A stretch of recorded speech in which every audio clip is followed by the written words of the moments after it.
Alors, les installations familiales de l'écurie Lederman sont situées à Huet, près d'Évreux, à 5 km à l'est d'Évreux et à une petite heure de Paris.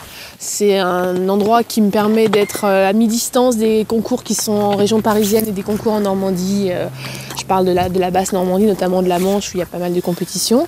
À l'époque où je faisais beaucoup d'internationaux, c'était aussi très pratique parce que j'étais pas trop loin de la Belgique ou de l'Allemagne et j'avais aussi un accès assez rapide aux aéroports quand je devais me rendre dans des compétitions plus loin.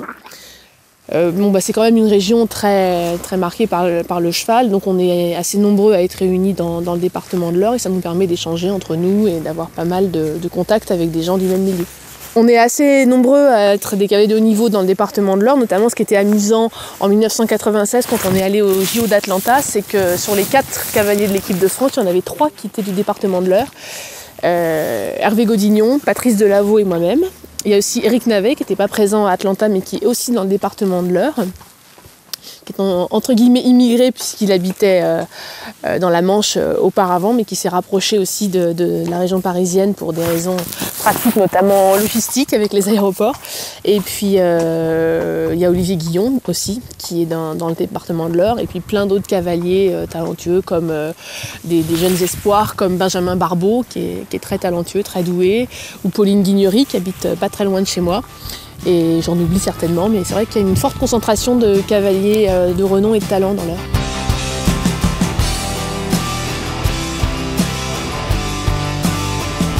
Il n'y a pas vraiment d'âge pour commencer l'équitation puisqu'on voit de plus en plus des baby poneys fleurir dans les poney clubs, c'est-à-dire des sections vraiment pour les tout petits qui peuvent commencer à s'initier au poney dès l'âge de 1 an, en étant tenus par des adultes bien sûr.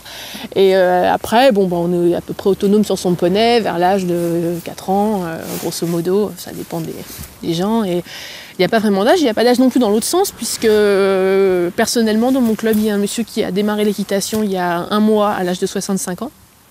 Donc c'est un des nombreux avantages de ce sport, c'est qu'il n'y a pas d'âge pour le pratiquer et qu'il est ouvert à tous. Alors un autre avantage de l'équitation, c'est la diversité des pratiques liées au cheval, c'est-à-dire que on peut pratiquer plein de disciplines, les plus connues étant les 3 disciplines olympiques, le saut d'obstacle, le dressage et le complet, mais il y a plein de disciplines très sympathiques comme la voltige, l'attelage, l'équitation américaine, l'endurance, les courses, j'en oublie bien entendu, mais on peut faire plein de choses avec les chevaux, on n'est même pas obligé d'être cavalier, puisque vous voyez, l'attelage permet de pas monter sur les chevaux mais d'en profiter. On peut aussi s'occuper des chevaux tout en montant pas dessus. C'est aussi un grand plaisir parce qu'avec le cheval on a vraiment une relation qu'on ne peut pas établir avec une mobilette ou une paire de skis. Donc c'est quand même l'avantage. Et il y a vraiment de plus en plus de disciplines qui voient le jour et qui se développent en fait en France. Et c'est vraiment une des richesses de ce sport, je pense.